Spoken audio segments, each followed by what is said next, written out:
Hello students, my self Asha ma'am, your English teacher. और बच्चों, आज मैं आपको हनीकुम के सेकंड चैप्टर के क्वेश्चन आंसर्स एक्सप्लेन कर रही हूँ। फर्स्ट चैप्टर के क्वेश्चन आंसर्स की वीडियो आपको भेजी जा चुकी है, उसका लिंक डिस्क्रिप्शन बॉक्स में डाल दिया है। अगर किसी ने ना देखी हो तो देख लीजिएगा। आज हम करते हैं सेकंड चैप्टर के क्वेश्चन आंसर्स। तो चलिए शुरू करते हैं। Our first question is, what is the secret that Meena shares with Mrityu in the backyard?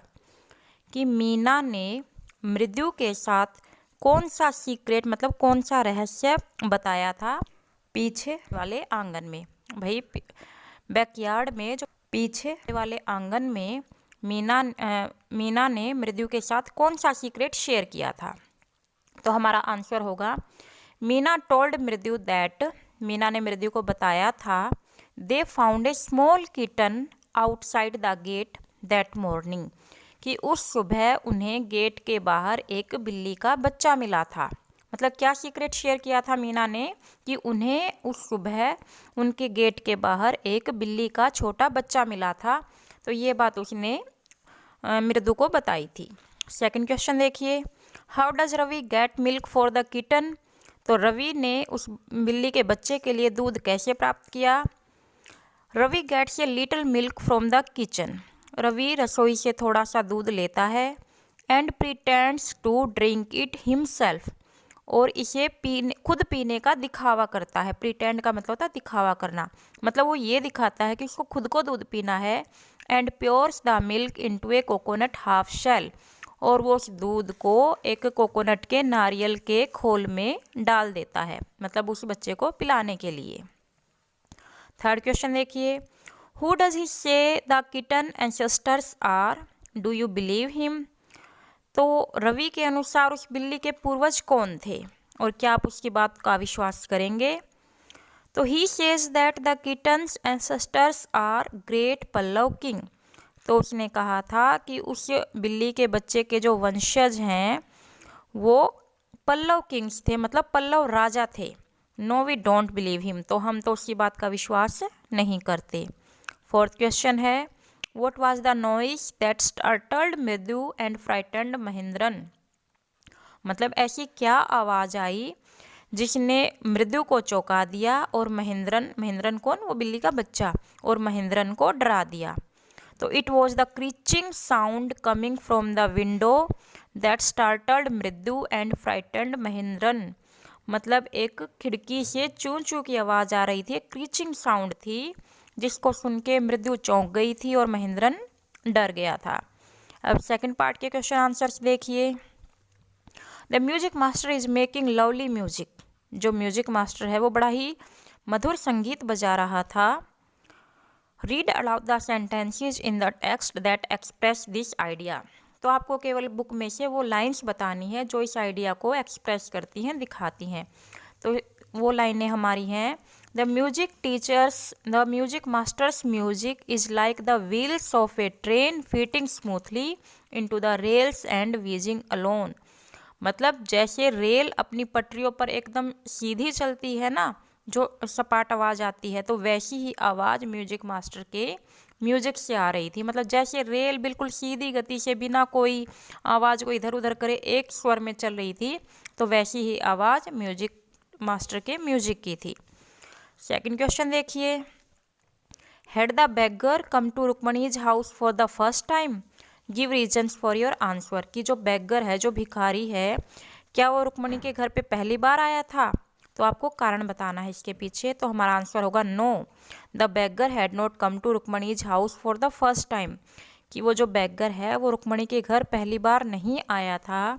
Because he said he had kept his body soul together on their generosity for a whole week, क्योंकि उसने कहा था कि उसने अपना शरीर और अपनी आत्मा उन लोगों के उदारता पे छोड़ दिए हैं।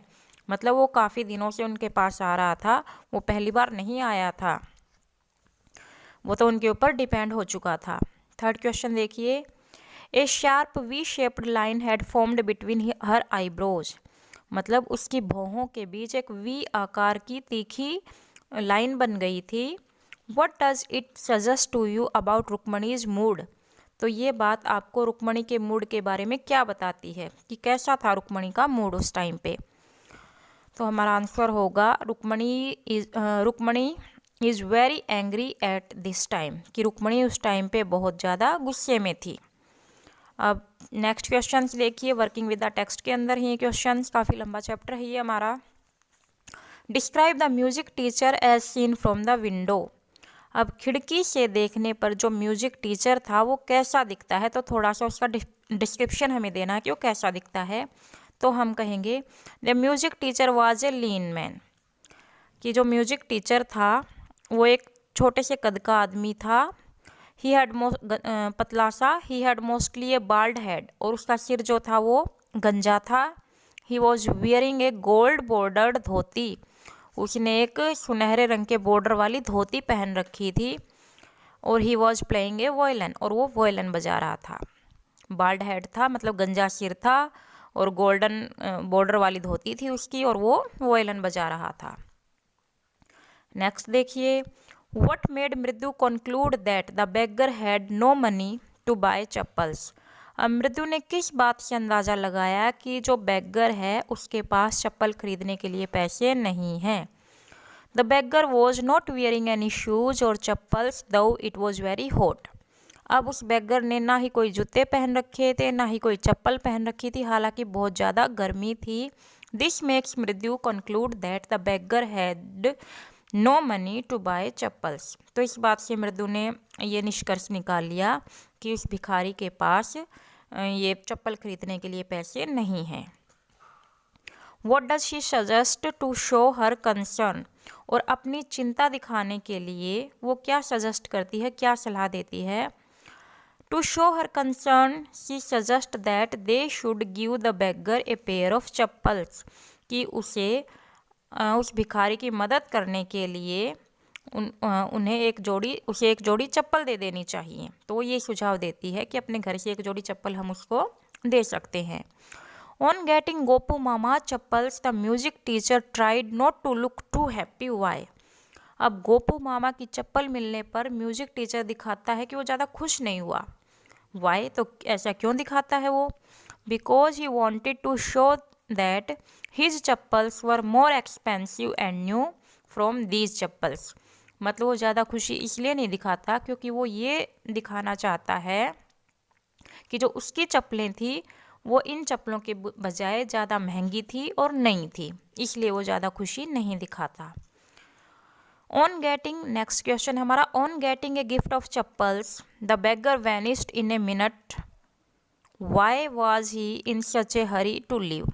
अब जब उसको चप्पल मिल जाती हैं तो बेगर जो था, भिखारी था, वो एक ही मिनट में गायब हो जाता है। तो वो इतना जल्दी क्यों करता है। The beggar feared lest Rukmini's should come there and take back those chappals, so he left in a hurry. अब बेगर को ये डर था कि कहीं रुक्मणी ना आ जाए और उन चप्पलों को वापस ना ले ले, तो इस कारण वो जल्दी से निकल जाता है। Walking towards the kitchen with Mridu and Meena, Rukmini began to laugh. What made her laugh, मतलब रसोई घर की तरफ जाते हुए जो मृदु और मीना के साथ जब रुक्मणी रसोई घर में जा रही थी तो वो एकदम से हंसना शुरू कर देती है। तो उसे किस बात पे हंसी आती है। The thought of Gopu Mama's reaction made Rukmani laugh, मतलब वो गोपू मामा के रिएक्शन को सोच के रुक्मणी को हंसी आ जाती है। On coming home it was his habit to throw off his shoes, क्योंकि घर आते ही उनकी क्या आदत थी कि वो अपने जूते उतार फेंकते थे। And get into chappals as soon as he reaches home, और फटाफट अपनी आदत के अनुसार एकदम जूते उतार कर वो चप्पल पहन लेते थे। तो उसको हंसी आई कि जब आज गोपू मामा आएंगे तो वो क्या पहनेंगे, क्योंकि उसकी चप्पलें तो उन्होंने भिखारी को दे दी थी। तो बच्चों, आई होप आपको ये क्वेश्चन आंसर अच्छे से समझ आ गए होंगे। नेक्स्ट वीडियो में हम नेक्स्ट चैप्टर के क्वेश्चन आंसर्स आपको भेज देंगे। Okay, thank you.